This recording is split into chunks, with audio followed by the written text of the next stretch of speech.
Last year, our design, marketing and commercial departments moved to this IVC Flooring Development Center. We renovated this building together with the Belgian architect Glenn Zestig. This is a studio where we work together with customers and demonstrate how we think about our products as a conscious material choice. We discuss about design, but also about innovation and how our materials can contribute to people's well-being in a space. It's a co-working place where people can discuss and work on projects. The focus in the renovation was to enable this collaboration and ensure the well-being of our employees. It reaches the highest standards in terms of both acoustics and ergonomics, together of course with a strong focus on the aesthetics, which gives each space its own identity. Sustainability was also a key driver in the renovation. We have a LED lighting base and solar panels for the energy supply. The building is cooled thanks to an innovative free cooling system powered by solar energy, so the sun drives the cooling in here. What does our future look like? More specifically, how will we live in the future? Will natural materials still be a part of our houses? And how do we balance the ecological footprint with the growing needs for housing facilities? Today I have an estimated guest with me here today to answer these questions. Tom, manager of Trendwolves, is a trend spotting agency in Belgium, and he's going to help us to get a glimpse into the future. Tom, thank you very much for joining us here in our beautiful showroom of IVC in Belgium. And I was wondering, how did you start with the trend spotting agency? Trend spotting? We live in Belgium, and for a Belgian trend spotting agency working for Belgian companies, that is pretty easy. You just have to look at what's happening in London, what's happening in Amsterdam, and then take 2 years, 3 years, and then it's okay. But if you work for international players, it becomes more difficult. Then you need to not only look at what few bigger cities are doing, but you need to think about political changes, technology changes, demographical changes, society. So it's not only about what kind of new gadget is hip and trendy. You really need to find what's happening in our society, what's underneath the surface, and you need to take it and then translate it to business opportunities. Yeah.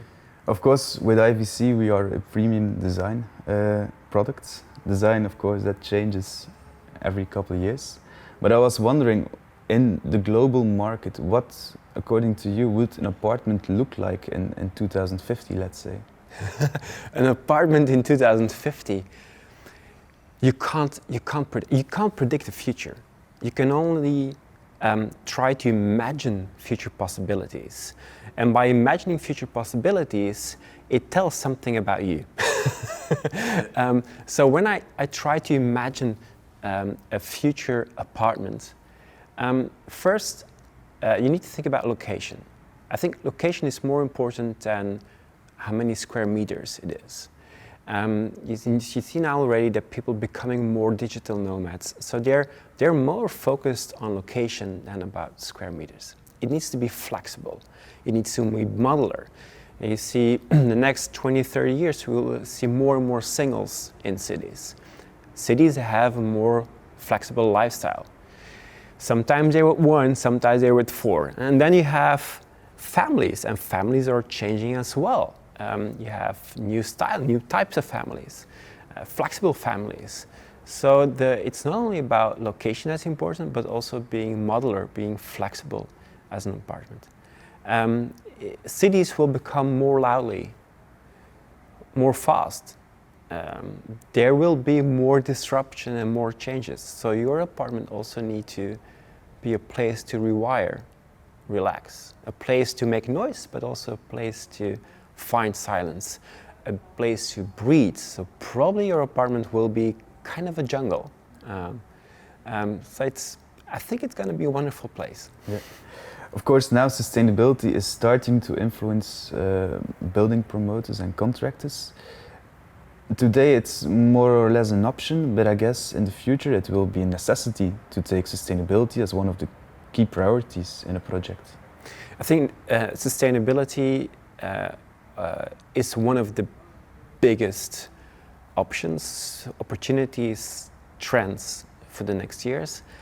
And today, during COVID crisis, people are not looking at it, and not from a Western European perspective, but from an international, global perspective, we're doing worse.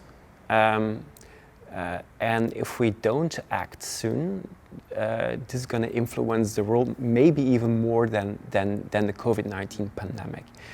So it is the way to go. It's our value proposition. But from a short-term perspective, it's not going to be easy. It's expensive. And from a global perspective, not all consumers will want to pay for it. But give yourself 10, 20, think about 2050 and sustainability, the circular economy will be your way to go.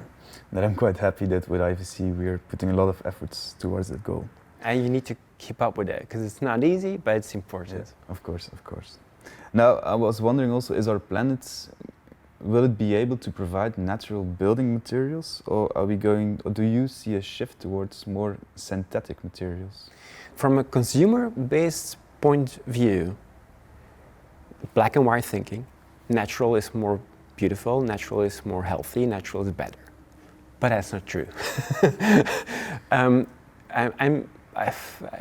I have experience with plastics, for instance. I work a lot for a company called Clariant on coloring of plastics. Plastics is terrible, plastics is the devil, but actually plastic is a beautiful product, as long as it's not in the ocean.